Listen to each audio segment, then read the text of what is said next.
মেয়েদের কখনো নিজের সংসার হুটহাট করে ছেড়ে যেতে নেই, তার পেছনে কিছু সাইকোলজিক্যাল কারণ রয়েছে। আজকের এই ভিডিওতে সেই কারণগুলোই তুলে ধরার চেষ্টা করব। আপনারা অবশ্যই নিজেদের মতামত জানাবেন।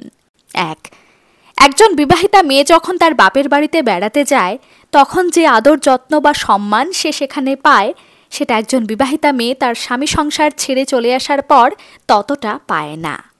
যদি বা বাবা মা বর্তমান থাকেন, তাহলে হয়তো কিছুদিন আদরে সোহাগে থাকবে, কিন্তু যদি বাবা মা বর্তমান না থাকেন, তাহলে সেখানে অসম্মান পাওয়া প্রায় নিশ্চিত।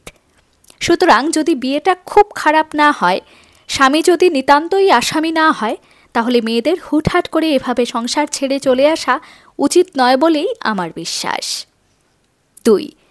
মেয়েটি যদি তার বাপের বাড়িতে আদরে সোহাগে কিংবা সসম্মানে থেকেও যায়, তাও কিছুদিন যাবার পর যখন সে দেখবে তার বাবা মায়ের একটা সুন্দর সংসার আছে, ভাই ভাইয়ের বউয়ের একটা সুন্দর সংসার আছে, কাকা কাকিমা জ্যাঠা জেঠিমা বোন বোনের বর সবারই একটা সুন্দর সংসার আছে, তখন স্বাভাবিকভাবেই তার জীবনে এবং মনে একটা অদ্ভুত শূন্যতার সৃষ্টি হতে পারে, আর সেই শূন্যতা থেকে জন্ম নিতে পারে হতাশার।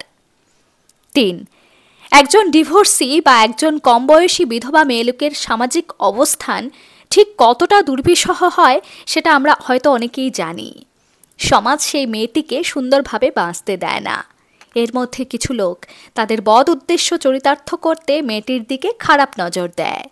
মেয়েটি বাপের বাড়িতে থাকলেও যেন সম্পূর্ণ সুরক্ষিত হতে পারে না, তাই মাথার উপর স্বামীর ছায়া থাকা খুব দরকার। 4. মেয়েটি আর্থিকভাবে স্বনির্ভর থাকলেও তার মানসিক দায়িত্ব অন্য কেউ নেবে না। এমনকি আজকাল কেউই কারোর কোনো দায়িত্ব নিতে চায় না।